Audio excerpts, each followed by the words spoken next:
Abby Lee Miller here. Welcome back to my channel. And I hope that you will like this video. I mean, who are we kidding? You're going to love this video because we are going to you, the fans, people that are obsessed with Dance Moms, and they want to know things about me or they assume things about me. So these are assumptions that I'm going to address today. Ask your questions and I'll answer them. You know how to get in touch with me. But today we're going to take all those assumptions, we're going to address them and see what's true and what's not. Here we go. The first one is, I would be the favorite in school? No way. Not the favorite. I was late. Every day. Every other day. There were months when I was late every single day because I had horrible allergies and I would get a sinus infection and then it would drain down into my chest and I'd have bronchitis. And I remember my dad sitting in a chair next to my bed all night watching over me to make sure that I was still breathing. And that was many times.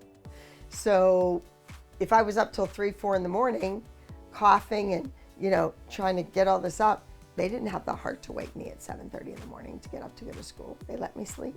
And then I missed first and second period every day.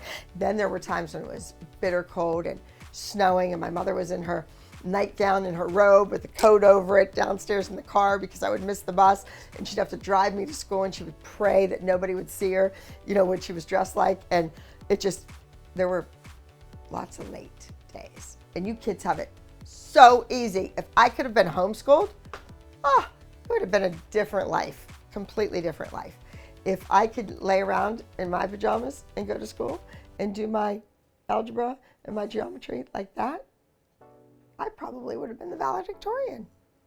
I hate the kids I teach. Why would I go into a profession for my entire life to work with children if I didn't love children? I love children.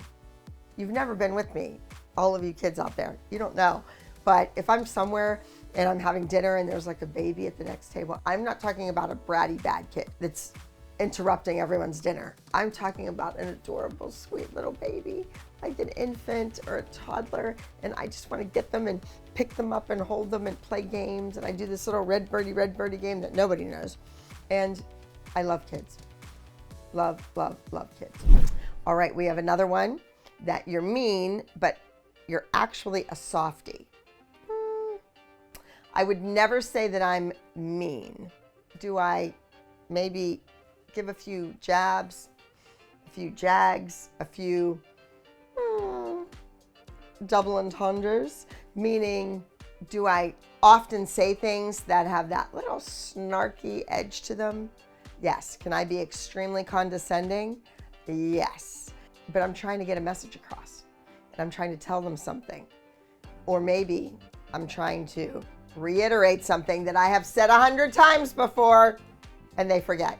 I've had to tell 17 and 18-year-old kids to put their napkin on their lap in a restaurant. After I told them when they were 7 and 8 and 9 and 10, 11, 12, I'm still telling them? Come on. So things like that, I might say. I don't know about a softie, but I do have feelings. I do get hurt just like everybody else does. And I do love, and I'm kind, and I'm caring. So if that's what softie means, then okay, I'll give you that one. You won't talk to any of the season 1 girls if they reached out to you. How do you know that? Why would you assume that? They haven't reached out, and they all have a phone. So they could certainly reach out if they wanted to. If any of them reached out, certainly I would answer the phone. Certainly I would speak to them. It's probably a butt dial, I'm A, B, Abby. So I'm first in everyone's phone and I always get butt dialed. You don't want a season 9. Bull. I want a season 9. There should have been a season 9. So let's go back before COVID, 2 years ago. So some of you that are watching this right now were probably toddlers, whatever. 2 years ago, I had a meeting on March 11th. That date's important, March 11th. At the network, I went into a meeting with my attorney, with the producer. So we went in saying we want season 9 and season 10. They wanted another competition show, similar to Abby's Ultimate Dance Competition, but every week there would be a winner. So that's what they wanted. And we were like, okay, that's great. We'd love to do that. But at the end of that, we're going to take all those winners from each week, bring them back, and pick a team out of those kids. And that team would be season 9. And then we also wanted season 10. And if they could not commit to season 9A, season 9B, that's 13 episodes plus 13 more episodes. And then season 10A, at least one season of 10. So we would give them, I would do their competition show if they gave me season 9A, B, and 10A. And that was the plan. And we left, and there's pictures of me hugging people. We were excited, we were thrilled, so it was a good meeting. And March 13th, the world changed forever. I was actually flying out on the 15th to go to Florida. And I thought, okay, lockdown, couple weeks, I'll be okay. Little did I know it would be 2 years. So there you have it. I'm actually working on a new project right now. So there will be a series. If you want to call it season 9, go ahead. That I'm always angry. No, I'm always hungry and angry, but I'm never just angry. Well, yes, I'm angry. You know what made me really angry during the show was the pyramid. Not putting the kids on the pyramid, not revealing them. That didn't bother me at all. What bothered me is the time that it took. 4 hours sometimes. 4 hours we stood there in one spot for the cameras to get a story, to fight, to cause problems. They would not let us move. Like, they held us captive there. I can't believe I put up with that crap. That's what they did. And I was angry. So when you see me during that pyramid and I'm so angry, I'm angry because we're wasting valuable time that these kids need to learn these routines, that we need to teach the routines. I sabotage my students. Okay.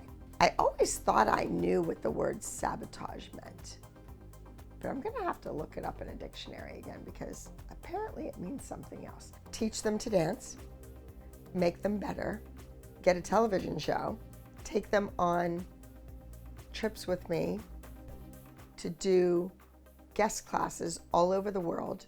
I wish somebody would sabotage me. If I was told to yell at the kids and give them mean corrections. No. I was told to do a lot of things, but it had to do more with the mothers. You know, say this to this mom, say that to that mom, tell this mom about the other mom, things like that to stir the pot. The kids, well, that was pretty much all me. I would give the kids a correction nicely, calmly, the first time. Some people corrected the mistake, others did not. Then, about the 5th or 6th time, I was a little aggravated. The 12th and 13th time, I was mad. The 30th time, I was screaming and yelling. And that's what you see on television. Don't forget, these were kids in Pittsburgh that were not ready to be on a television show, dancing, learning a new routine week after week after week. That's not what they auditioned for. They never auditioned at all. And I've said that 100 times. They sat in a chair next to their mothers, smiled, and talked. And the producers saw what they looked like on camera. That was it. It wasn't until 3 episodes in, well, when you see it on TV, it looks like the first episode, but it was actually the 3rd episode when the network said, hey, we want new numbers every week. That I only liked JoJo after she became famous. No.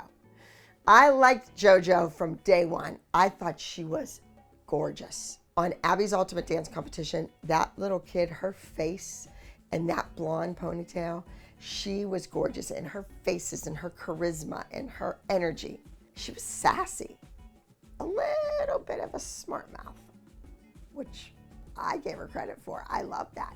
I couldn't act like I loved it, but I did because that was just a little bit of me that JoJo and I have in common. However, the reason I wasn't a huge JoJo fan wasn't because I didn't like the kid or love the kid. It was because I was looking at the group of dancers. I wanted a group. Kids that were all the same height. Kids that were all lefties or all righties. Kids that, you know, tumbled at the same level. That's what I was looking for. And JoJo, well, kind of like Asia. She just wasn't a group dancer. She was a soloist. That has nothing to do with whether I like her or not. Like I said, I loved that kid from day one on that stage. That face was just stunning. She lit up the room. That I give better choreography to the kids I like. You can give the same exact choreography to 10 different kids, and they are going to present that 10 different ways. When I come up with an idea or a theme, let's say Lizzie Borden, 40 whacks killed her mother, 40 whacks killed her dad. I think of the kid that can do that, that can act that out. Maybe I need more time to choreograph that, so I need a kid that's available to sneak in there during the day without the cameras and learn that choreography. I need somebody that I have an acting coach working with that can portray that character, and somebody that can dance it, dance the heck out of it. Do I give better choreography to some kids? I want to win at all costs. So I give them what I think they can do their best. I worked hard to find the best music for each child, whether I like their mothers, whether they were paid in full, whatever. This next assumption is coming from a young lady who may or may not be on a future show. Wink, wink. I'm tough on my students because I care about them. And that is absolutely a perfect assumption. I am tough on them because I know what they can be. I know how far they can go in this business, this world. I want to be part of that journey. I want to be part of that education. I want to be tough on them in my studio or even on Zoom, so that when they go into a room and they're auditioning with 800 other dancers, that they're the best thing in the room. And that anything anybody says to them, it's gonna roll right off their shoulders because they had me as a teacher. So if some choreographer or some casting director is curt or mean or condescending to them, what do they care? They had me as a teacher. They're tough, they can handle it. What plastic surgeries have I had? And Botox and filler and all that stuff. So surgeries, oh wait, we're not talking about 8 layers of my spine being cut straight through. No, I had a facelift while I was awake, and there's a YouTube video out there, so please check it out. They didn't want me to go under anesthesia because, well, I don't really know why, because I was under for 10 hours with the spine surgery, then they had to go back in and do another spine surgery, so that was a couple hours, and I handle anesthesia very well. So I don't know what it was. But anyway, they didn't want me to go under. They didn't want me to have a huge major surgery in a office type setting. They wanted me to be in a real hospital, a big hospital, so that if something went wrong, they would save my life. Little did they know I had a DNR, which means do not resuscitate. So I don't know what difference it made. Anyway, I had a facelift and he cut me like right here and pulled this up, and I love it. As far as Botox and stuff goes, you know where I get Botox? At my dentist's office. They do Botox because people have TMJ, which I have really bad. I don't know if you can see it on TV, but it's like, I don't know if you can really see it twist. So they give you Botox injections in here and actually inside to help with the TMJ. So I said, hey, we're already doing this. How about a little, up here, a little around the eyes? So I do get Botox there from time to time when I'm in the dentist's office. However, I'm a little late in the game, and I didn't know that. In Pittsburgh, being a dance teacher, 20 years old, 21, 22, that's when you're supposed to get Botox. You're supposed to freeze those muscles so you never get the wrinkles later on. I didn't know that. It wasn't a big thing when I was in my 20s. That I wanted a family, and I just never did because of the studio. That's true. I always thought I would have kids. I love kids. I did have a lot. I raised everybody else's kids. And I can say that. I know I did. I know I was a very influential part of their lives. I would have loved to have a child. I would have spoiled that kid so bad. Just like my mom, if they didn't want to go somewhere or do something, I would be like, let's get a pizza. if they came home from school upset or sad about something, let's buy a new pair of shoes. You'll feel better. I could have had children. You know, women do all kinds of things on their own now. I could have adopted a child. I could have adopted a kid who needed a really, really good home. And I considered that. That's what I was kind of sort of working on right when I was indicted by the government, that whole thing. I was considering adopting on my own because I was successful enough to do it. And Sia adopted like a 17-year-old and an 18-year-old or something. That kind of sounds good too. I could go to the car and get this stuff and fill the gas tank up and go to the store, and 17 or 18-year-old sounds great. If I'm married, no, I am not married. But now that I'm older and I'm paraplegic in a wheelchair, it would be nice to have some guy waiting on me hand and foot.